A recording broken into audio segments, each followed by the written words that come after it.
Hi friends, welcome to my channel. இன்றைக்கி நம்ம முட்டையை வச்சு சூப்பரான சைட் டிஷ் தான் ஃப்ரெண்ட்ஸ் பார்க்க போகிறோம்.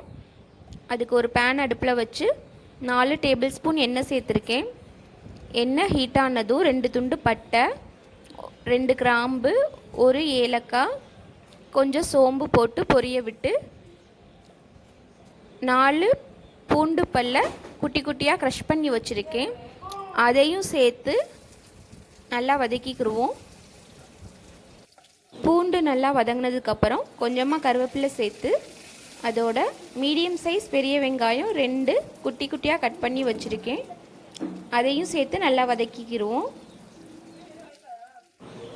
இந்த சைட் டிஷ் சப்பாத்தியோட ரோல் பண்ணி சாப்பிட்றதுக்கு ரொம்பவே சூப்பராக இருக்கும் ஃப்ரெண்ட்ஸ். அது மட்டும் இல்லை, ரைஸ் கூட சாப்பிடவும் ரொம்பவே சூப்பராக இருக்கும். கண்டிப்பாக ட்ரை பண்ணி பாருங்கள். வெங்காயம் வதங்கையில் கொஞ்சமாக மஞ்சத்தூள் சேர்த்து வதக்கிக்கிறேன்.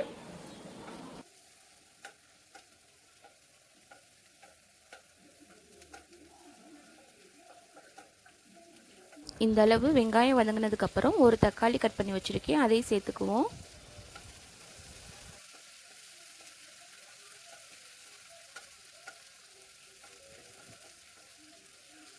தக்காளி நல்லா வதங்கினதுக்கப்புறம் 1 டேபிள் ஸ்பூன் மிளகாய்த்தூள், 1/2 டேபிள் ஸ்பூன் மல்லித்தூள் சேர்த்துருக்கேன்.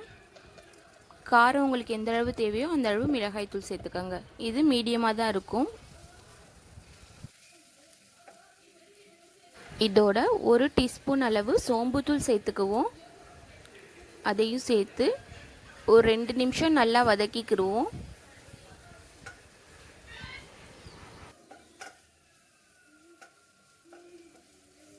மசாலா எல்லாத்தையும் சேர்த்து நல்லா மிக்ஸ் பண்ணதுக்கப்புறம் தண்ணி சேர்த்துக்குவோம். நான் ஒரு 3/4 டம்ளர் தண்ணி சேர்த்துருக்கேன். அதோட இதுக்கு தேவையான அளவு உப்பு சேர்த்து நல்லா மிக்ஸ் பண்ணி ஒரு மூடி போட்டு மூடி 5 நிமிஷம் வேக வச்சுருவோம். தக்காளி வெங்காயம்லாம் நல்லா வெந்து வரணும். நான் 4 முட்டையை அவிச்சு இந்த மாதிரி கட் பண்ணி வச்சுருக்கேன் ஃப்ரெண்ட்ஸ். நீங்கள் 2 கூட கட் பண்ணி போடலாம். இப்போ வெங்காயம் தக்காளிலாம் நல்லா வெந்துருச்சு. இதில் நம்ம கட் பண்ணி வச்சுருக்க முட்டையை சேர்த்துக்குவோம்.